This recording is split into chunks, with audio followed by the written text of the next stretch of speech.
파리의 휴일. 요새는 잘 쓰이지 않지만 내가 초등학교 다닐 때의 유행어 중에 아더매치라는 말이 있었다. 일종의 은어인데 아니 꽂고 더럽고 메스껍고 치사하다의 줄임말이다. 사실 따지고 보면 이 네 개의 형용사가 거의 다 비슷한 뜻이지만 치사하다는 한마디 말로는 부족한 극도의 치사함을 표현하기 위해서 이렇게 번거롭게 네 개의 유사한 형용사를 연결시킨 것이다.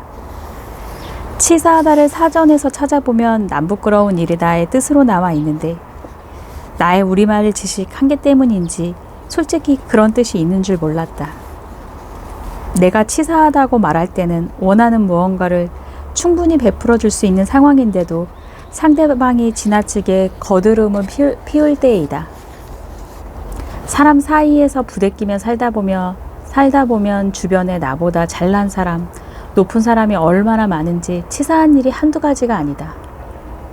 군대에서도 회사에서도 학교에서도 그리고 이웃끼리도 하루에 몇 번씩 에이 더럽고 치사해서 하고 땅에 침이라도 태태 뱉고 싶은 마음이 든다. 그렇게 하고 나면 치사하다는 말이 주는 어감 때문인지 조금 속이 후련해지고 잘 먹고 잘 살아라 하고 포기하거나 자해하는 마음까지 얻을 수 있다. 그뿐인가? 때로는 에이 치사해 라는 말은 내가 너만 못하랴 나도 어디 한번 해보자 하는 마음으로 더욱 분발하게 만들기도 한다. 지난 여름 나는 오스트리아의 빈에 살고 있는 동생네를 방문할 겸 가족들과 함께 유럽 여행을 했다. 빈의 짐을 풀고 막내 동생과 함께 이제껏 말로만 듣던 파리에 갔다. 초등학교 3학년 5살짜리 조카 둘까지 데리고 기차로 14시간을 달려 파리역에 도착했는데 기차 화장실이 너무 좁고 불편해서 내리자마자 화장실을 찾았다. 그런데 앞만 둘러봐도 화장실처럼 생긴 곳이 없었다. 한참을 헤매다가 넓은 역사를 가로질러 가서야 겨우 화장실 표시를 찾았는데 반가운 것도 잠시 입구에 조그만 전화부스 같은 것이 있고 그 안에 사람이 앉아 있는 것이다. 이상도 하지. 저 사람은 왜 하필이면 화장실 앞에서 기차표를 팔까 의아해하면서 나는 급한 대로 화장실 손잡이를 잡아 흔들었다. 그러자 그 사람이 놀라 뛰어나오더니 눈까지 부라리며 뭐라고 핀잔초로 말했다. 한참 만에야 나는 그 사람이 화장실 지킴이고 우리 돈으로 약 500원을 내고 토큰 비슷한 것을 사서 넣어야 화장실 문이 열리게끔 되어 있다는 것을 알았다. 놀라움을 금할 수 없었다. 부자가 더 무섭다더니 가난한 나라도 아니고 돈 많은 나라에서 그것도 커다란 기차역에서 화장실 이용료를 받는다는 것은 나의 사고방식으로는 이해하기 힘들었다.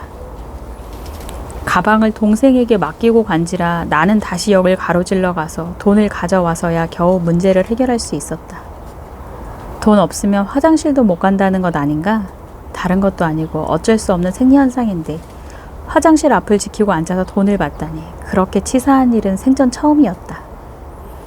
화장실 못지않게 치사한 것은 먹는 물이었다.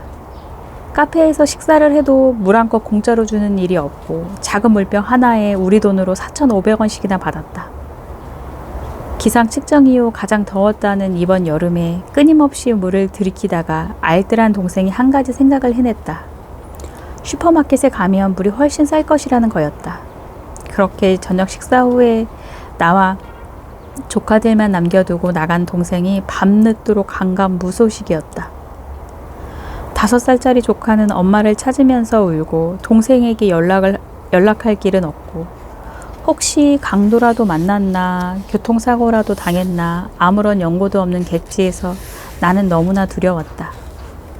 나중에 알고 보니 나 못지않게 길눈이 어두운 동생은 슈퍼를 찾아 조금씩 간다는 것이 멀리까지 가게 되었고 어두워지기 시작하는데 우리가 묵고 있던 작은 호텔의 위치도 이름도 기억이 안 나서 찾아올 수가 없었다고 했다.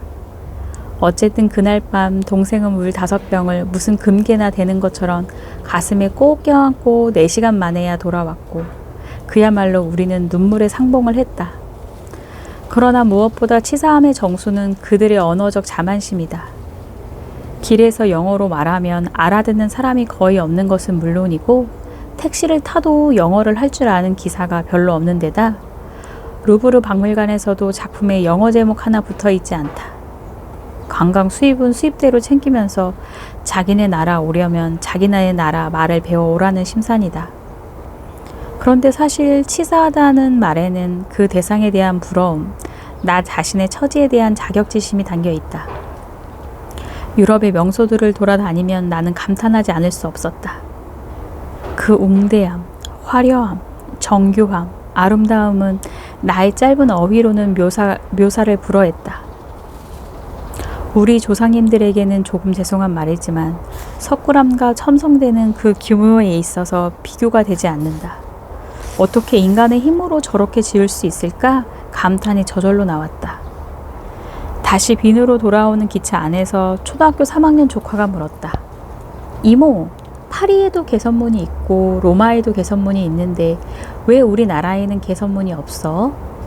순간 나는 답변이 궁해졌다. 우리나라에는 대신 동대문 남대문이 있잖아.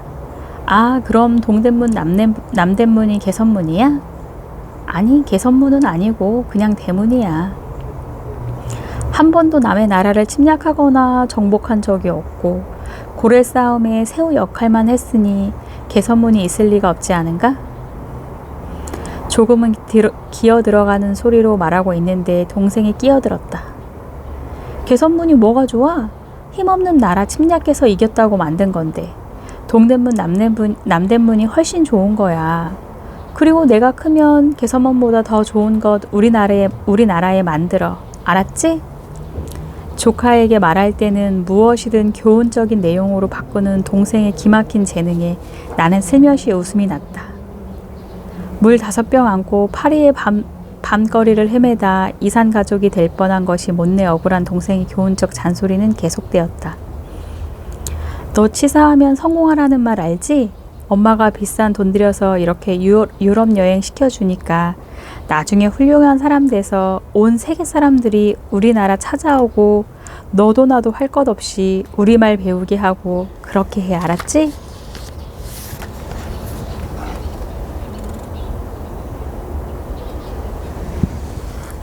무의의 재능. 가자와 맥주라는 책에서 썸머신 몸은 한 여자 인물을 묘사하면서 다음과 같이 말하고 있다. 그녀는 아무것도 하지 않을 수 있는 능력을 가지고 있었다. 아무것도 하지 않을 수 있는 능력. 역설적인 말이지만 그것도 하나의 능력이나 재능인 것만은 틀림없는 듯하다. 내 주변을 보면 한시라도 생산적인 일을 하지 않고 가만히 있으면 아주 안절부절 초조해하고 불안해하는 사람이 꽤 있다. 그런 사람들은 시간이 조금이라도 남으면 하다못해 층계라도 올라갔다 내려갔다 운동을 하거나 그 시간을 이용해 책을 읽거나 정 할 일이 없으면 괜히 시계를 보거나 심지어는 주위 사람들에게 공연히 짜증을 내기도 한다. 내 친구 중에는 자투리 시간이 날 때마다 뜨개질로 무언가를 짰다가 다 짜고 나면 풀어서 다시 짜는 이도 있다. 나는 딱히 이렇다 하게 내놓을 능력이나 재능이 없지만 다행히도 무의의 재능, 즉 아무것도 하지 않을 수 있는 능력만은 넘치게 가진 것 같다. 재능도 유전이라면 나는 돌연변이에 속한다. 우리 부모님이나 형제들은 전혀 이런 재능과는 거리가 멀기 때문이다. 이북에서 내려오셔서 맨손으로 자식 6을 키우신 우리 부모님은 더할 나위 없는 부지런함의 표상이요. 우리 형제들도 마침 손에 잡힌 일이 없으면 일부러 찾아서라도 해야 직성이 풀리는 성격들이다. 그런데 나는 가만히 누워 하염없이 천장 벽지를 보면서 시간을 보내거나 책을 보다 졸거나 밖을 보고 몽상에 잠기며 시간을 낭비해도 별로 죄의식이 느껴지지 않는다. 아니, 죄의식은커녕 제발 그런 시간이 오기를 고대한다. 그렇지만 하고 많은 재능 중 하필이면 무의의 재능을 갖고 있다는 것을 크게 자랑스럽게 생각하는 것은 아니다. 정신없이 바쁘게 돌아가는 세상에 그런 재능은 별로 도움이 되지 않기 때문이다. 이 능력 때문에 어영부영 시간을 낭비하다가 걸핏하면 약속 시간에 늦고 무슨 일이든 마지막 순간까지 미루다가 급하게 하니 만족스럽게 마무리하지 못하는 경우가 허다하다. 게다가 시간이 날 때마다 쓸데없는 공상을 하는 나는 건망증이 심하기로도 유명하다. 열쇠나 지갑을 잃어버리는 것은 다반사이고 꼭 해야 할 일을 깜빡 잊어서 큰 소동이 벌어지는 경우도 있었다. 오늘 아침엔 머리 감을 때 샴푸 대신 무심히 비슷한 색깔의 병에 든 보디로션을 쓰면서 무슨 놈의 샴푸가 왜 이렇게 거품이 안 나느냐고 한참 동안 혼자 화를 냈다. 날 잘 모르는 사람들은 이런 일들이 혹시 치매의 초기 증상이 아니냐고 우려하지만 그렇게 따지면 난 일생 동안 한순간도 치매가 아닌 적이 없다. 그래도 별로 크게 흉잡히지 않고 사는 것은 아마 나의 직업 덕분이 아닌가 싶다. 일반적으로 교수라는 직업을 가진 사람들은 학문에 너무나 열중한 나머지 건망증도 심하고 공부에 너무 집중하다 보면 일상적인 일에서 여러 가지 실수를 하기 때문이다. 그런데 솔직히 말하면 나의 건망증은 학문적인 사고와는 별로 관계가 없다. 예컨대 회의에 갈까 말까, 머리를 오늘 자를까 내일 자를까, 가구를 재배치하는데 책상을 방 오른쪽에 둘까 왼쪽에 둘까 등 사소한 일들을 생각하느라 시간을 낭비하지 내가 쓰는 논문 주제나 내가 가르치는 작품에 등장하는 인물 등에 대해 골똘하게 생각하느라 그런 경우는 별로 없다는 말이다. 어제는 마침 수업도 회의도 없는 날이라 아침에 늦게 일어나 나의 무의의 재능을 발휘하기 위해 감자칩 한 봉지를 옆에 두고 TV를 켰다. 올림픽 중계가 한창이었다. 육상, 양궁, 유도, 레슬링 등 각 종목마다 선수들이 지난 4년 동안 피땀 흘리는 고된 훈련을 하며 쌓은 역량을 발휘하고 있었다. 나는 커다란 베개에 등을 대고 침대에 기대 반쯤 누운 자세로 한가롭게 감자칩을 먹으며 남자 양궁 단체전을 보기 시작했다. 경기가 계속됨에 따라 나도 긴장이 되어 슬슬 손에 땀을 쥐고 집중하기 시작했다. 관역을 향해 치열하게 부릅뜬 눈, 한순간에 목숨을 건 듯한 집중, 그야말로 숨막히는 혈전. 선수들은 나라의 명예를 걸고 차례차례 시위를 당기고 있었다. 마지막 화살이 정확하게 관역에 꽂히고 금메달이 확정되는 순간 나도 모르게 환호성을 지르며 벌떡 일어나 앉았다. 그때 침대 옆 거울에 내 모습이 비쳤다. 집에 있을 때면 항상 입는 평상복 겸 잠옷을 걸치고 머리는 헝클어진 채 감자칩 하나를 입에 물고 있는 나의 모습. 혼신을 다해 자신의 모든 것을 걸고 사투를 벌이는 선수들의 모습과는 너무나도 대조적이었다. 어린 선수들이 최선을 다해 치열하게 뼈아픈 고통과 긴장을 겪는 시간에 나는 단지 아무짝에도 쓸모없는 무의의 재능만을 아낌없이 발휘하고 있는 것이었다. 엘리엇은 아무것도 안 하는 것보다 차라리 악을 행하는 것이 낫다. 그것은 적어도 살아있다는 증거이니까 라고 말했다. 물론 아무것도 하지 않는 것보다 차라리 악을 행하는 게 낫다는 것은 너무 극단적인 표현이지만 다른 말로 하자면 아무것도 하지 않는 것은 살아있지 않는 것이나 마찬가지라는 말이다. 이제 무의의 재능에 탐닉하기에 딱 좋은 더운 여름이 지나고 청명하고 상쾌한 가을이다.